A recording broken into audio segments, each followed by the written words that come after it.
जय गुरु जी, संगत जी, गुरु जी की कृपा, गुरु जी के आशीर्वाद से आज का जो सत्संग मैं आपके साथ शेयर कर रही हूँ, नरेश अंकल का सत्संग है। बहुत प्यारा सत्संग है, ब्लेसिंगफुल सत्संग है। तो विनती है सभी गुरु परिवार से कि सत्संग को अनदेखा ना करें। और गुरु जी महाराज कहते हैं सत्संग सुनने वाले का भी कल्याण, सत्संग करने वाले का भी कल्याण। कुछ टाइम से मैं गुरु जी के सत्संग नहीं शेयर कर पा रही थी, ये शायद गुरु जी की इच्छा थी और आज फिर से गुरु जी ने मौका दिया, उसके लिए गुरु जी का शुक्राना। कहते हैं ना साध संगत जी कि जब गुरु कृपा होती है तभी आप गुरु जी का वर्णन या फिर उनकी वडिहाई या कुछ उनका वर्णन कर पाते हैं, वरना संगत जी और वही मौका आज गुरु जी ने दिया, शुक्राना। तो साथ संगत जी आज हम जो सत्संग सुन रहे हैं बहुत प्यारा है, ब्लेसिंगफुल है। और अगर आप भी अपने सत्संग अनुभव शेयर करना चाहते हैं तो हिंदी में साफ राइटिंग में आप अपना सत्संग लिखकर हमारी जीमेल आईडी पर सेंड कर सकते हैं। हमारी जीमेल आईडी का लिंक डिस्क्रिप्शन बॉक्स में है। और अगर सत्संग आप लोगों को पसंद आए तो इसे लाइक कीजिए, चैनल को सब्सक्राइब कीजिए, वीडियो को ज़्यादा से ज़्यादा संगत में शेयर कीजिए और बेल आइकन दबाना बिल्कुल नहीं भूलिएगा, ताकि जब भी कोई लेटेस्ट सत्संग आए उसका नोटिफिकेशन आपके पास आए। तो चलिए संगत जी चलते हैं नरेश अंकल के सत्संग की ओर। सत्संग शुरू करने से पहले करते हैं गुरु जी का मंत्र जाप। ओम नमः शिवाय, शिव जी सदा सहाय।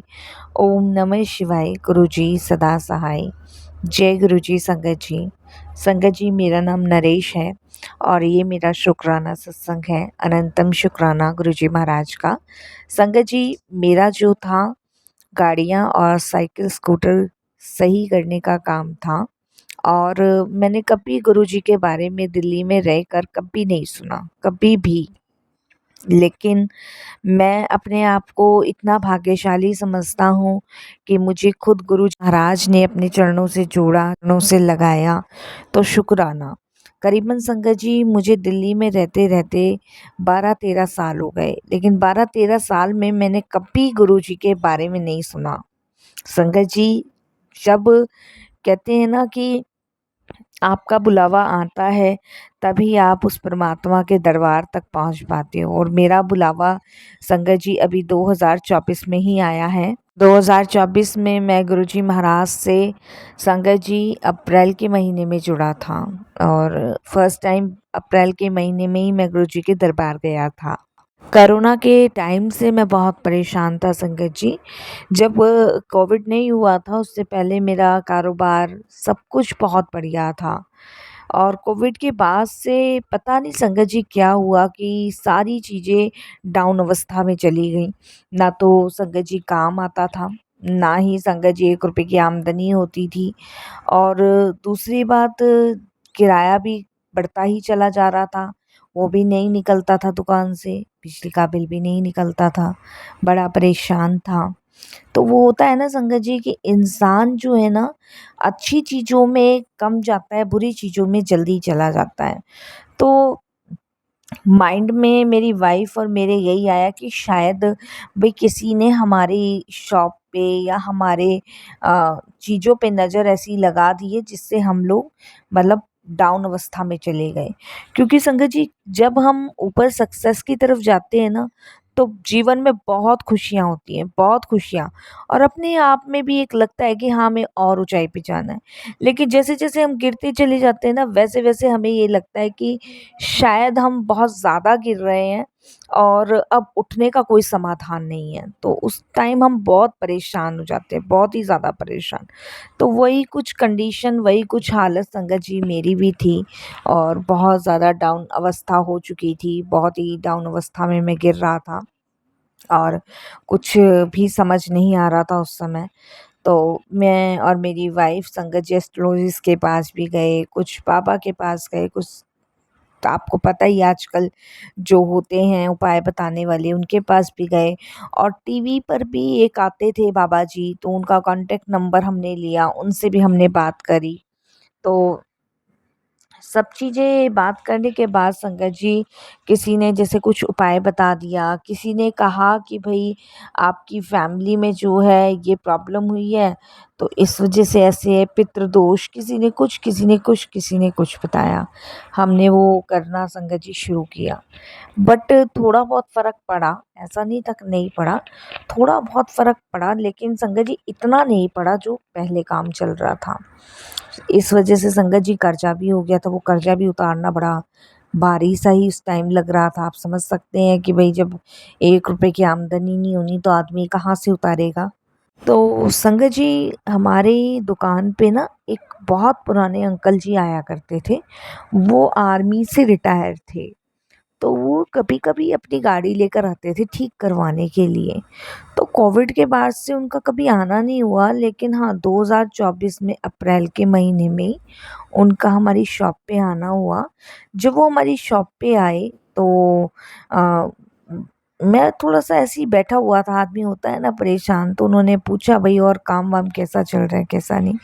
तो मैंने उनको बताया कि भाऊजी ऐसे-ऐसे काम तो बिल्कुल नहीं चल रहा है, बड़ा परेशान हूँ कोविड के बाद से, 1 रुपए का भी काम नहीं हो रहा है और किराया निकालना भी बड़ा भारी निकल रहा है। तो वो कहने लगे कि हाँ, कोविड के बाद सबका काम हल्का पड़ा ये। मैंने कहा पता ही नहीं, सबका तो मुझे नहीं पता, लेकिन मेरा तो बहुत ही हल्का पड़ चुका है। तब संगत जी उन्होंने मुझे ये कहा कि तुम एक काम करो भई, जहाँ सब दरवाजे बंद हो जाते हैं वहाँ सिर्फ़ गुरुजी का दरवाज़ा खुलता है। तो मैंने कहा ये गुरुजी? तो बोले हाँ, एक यहाँ पे दिल्ली में आश्रम है छतरपुर में, गुरुजी का आश्रम है, तो वहाँ जाओ। मैंने उनको बोला, मैंने कहा अंकल जी मैं बहुत जगह जा चुका हूँ। आप यकीन नहीं मानोगे, बीसीओ नंबर आपको मेरे फ़ोन में मिल जाएँगे एस्ट्रोलॉजिस्ट बाबा वगैरह के, और इतना जो भी कुछ पैसा था वो भी भैया लग गया पूजा पाठ में, इसमें उसमें। तब उन्होंने कहा ये सब कुछ करने की ज़रूरत नहीं है।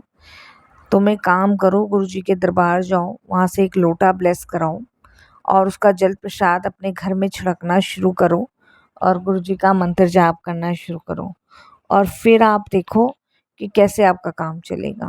तो मैंने कहा अच्छा, एड्रेस वगैरह उनसे मैंने जब भी लिया, उन्होंने मुझे यूट्यूब पे दिखाया, मैंने अपनी वाइफ से बात करी और अप्रैल के महीने में ही हम गुरुजी के दरबार वहाँ गए।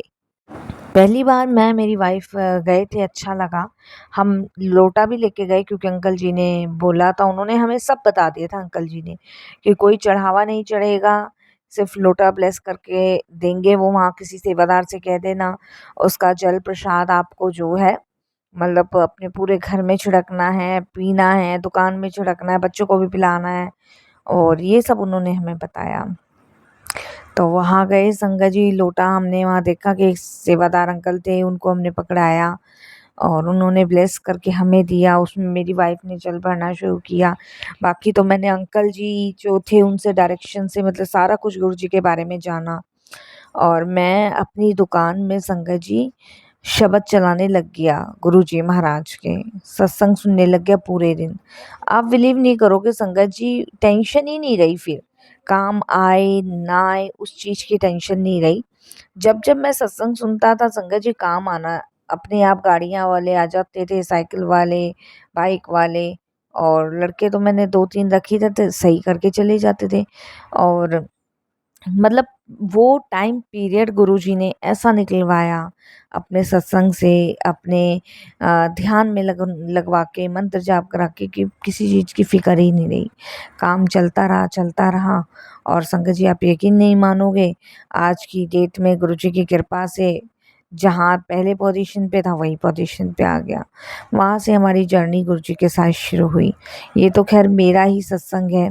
उसके बाद भी गुरुजी की अनंत कृपा रही मेरे काम को सही करने के बाद, और मैं तो अंकल जी का भी धन्यवाद करता हूँ। आज वो आते हैं ना, तो वो यही कहते हैं कि सेठों का सेठ हमारे गुरुजी महाराज हैं।